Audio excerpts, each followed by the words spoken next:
মাল এলাকার যুবকের ঝুলন্ত দেহ উদ্ধার। ব্যর্থ প্রেম থেকে কি এই পরিণতি?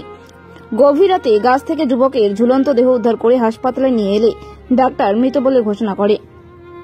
ঘটনার পরই এক প্রেমের কাহিনী বেরিয়ে আসে। তারপরে যুবকের মা আঞ্জুয়া বেগম মাল থানায় ছেলের প্রেমিকা আরও 3 জনকে অভিযুক্ত করে এজাহার করেন। অভিযোগ থেকে জানা গিয়েছে, মালবাজার শহরের 2 নম্বর ওয়ার্ডের মহাকাল পাড়ার বাসিন্দা আলিয়ার রহমান নামের এক যুবকের সঙ্গে ক্রান্তি এলাকার এক সদ্য ভোটার অষ্টাদশী যুবতীর গত কয়েক বছর ধরে প্রেমের সম্পর্ক ছিল। উভয়ে বিয়ে করবে এই আশায় ছেলের মা বাধা দেয়নি। সম্প্রতি ওই যুবতী অন্য এক নতুন প্রেমিকের সঙ্গে জড়িয়ে পড়ে বলে মৃত যুবকের মায়ের অভিযোগ। নতুন প্রেমিকের টানে প্রাক্তন প্রেমিকের সঙ্গে সম্পর্কের ইতি টানে। এতেই মর্মাহত প্রেমিক ফেসবুকে এক বিরহ বেদনার স্ট্যাটাস দেয়। এরপরই যুবকের পরিবারের লোকজন খোঁজ শুরু করে। শনিবার রাত 10টা নাগাদ মাল নদীর পূর্ব প্রান্তে একটি গাছ থেকে তার দেহ উদ্ধার করে মাল হাসপাতালে নিয়ে এলে ডাক্তার মৃত বলে ঘোষণা করে। যুবকের মা আরও জানায়, ওই মেয়ের সঙ্গে আমার ছেলের প্রায় 5 বছরের সম্পর্ক ছিল। আমার ছেলের বহু টাকা নষ্ট করেছে। এখন নতুন সম্পর্ক গড়ে আমার ছেলেকে ধোঁকা দিয়েছে। মেয়ের বাবা ও মা সব জেনে শুনেও মেয়েকে আশকারা দিয়েছে। গত কয়েকদিন আগে নতুন প্রেমিক ও গাড়ি নিয়ে আমার ছেলের সঙ্গে বোঝাপড়া করতে আসে। আমার ছেলের পরিণতির জন্য ওই মেয়ে এবং তার পরিবারের লোকজন দায়ী। এ নিয়ে মাল থানা সূত্রে জানা গিয়েছে, অভিযোগ হয়েছে। ঘটনা তদন্ত শুরু হয়েছে। এদিকে ময়নাতদন্তের পর মৃতদেহ মহাকাল পাড়ায় আনা হলে শোকের ছায়া নেমে আসে। পরন্ত বিকেলে তার অন্তিম কাজ শেষ হয়। গতকাল রাত 10:30 নাগাদ সুসাইড অ্যাটেম্প করে ফাঁসি লাগাইছে। একটা মেয়ের সাথে 5 বছর থেকে ওনার রিলেশনে ছিল। 5 বছর থেকে রিলেশনে থাকার পরে মেয়েটা ওর সাথে ব্রেকআপ করে।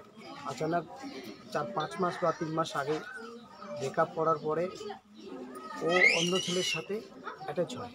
অ্যাটাচ হওয়ার পরে একে ওর ফেসবুকে ফটো টটো ছাড়ে। এগুলো দেখার পর ভাইটা আমার অন্যরকম গতি চেঞ্জ হয়ে যায়। পাগলের মতন অবস্থা ওর।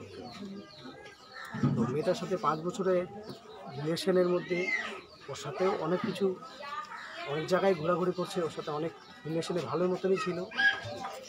থাকার পরে কালকে সন্ধ্যার সময় ভাইস্তাকে আমি সন্ধ্যা বলতে 7টা-8টার দিকে কথা বললাম। ব্যবসা বাণিজ্য করে, ওকে নিয়ে আমি ব্যবসা বাণিজ্য বেরোবো কালকের থেকে বলে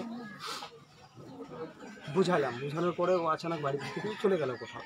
তো ছেলে পেলে মানুষ তো ঘুরতে চায়, এদিক ওদিক ঘুরে সন্ধ্যার টাইমটা কতটা বুঝতে পারি নাই আমি। মোটামুটি 10টা কি 9টা, 9:15টার দিকে মেয়েটা আচানক আমাকে ফোন করে।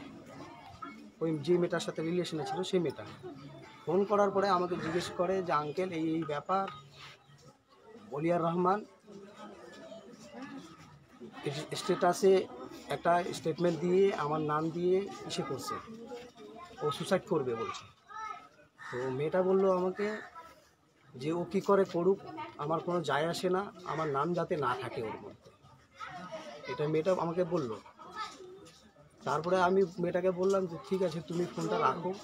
রাখার পরে আমি আমার ভাইস্তাকে ট্রাই করলাম, আমার মোবাইল থেকে ট্রাই করলাম, উঠাইলো না। এবং আমার বাড়ির মোবাইল থেকে ফোন করলাম, উঠাইলো না।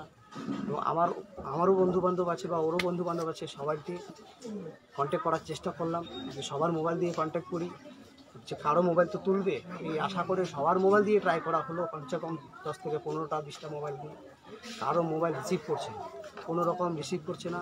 তারপরে আমার মামাতো ভাই একজন আছে, আজাদ নাম, ওকে ডাক দিলাম, ওর সাথে একটু ক্লোজ ছিল। তো আমি ভাবছি যে ভাইটা হয়তো বলতে পারবে যে ও কোথায় আছে বা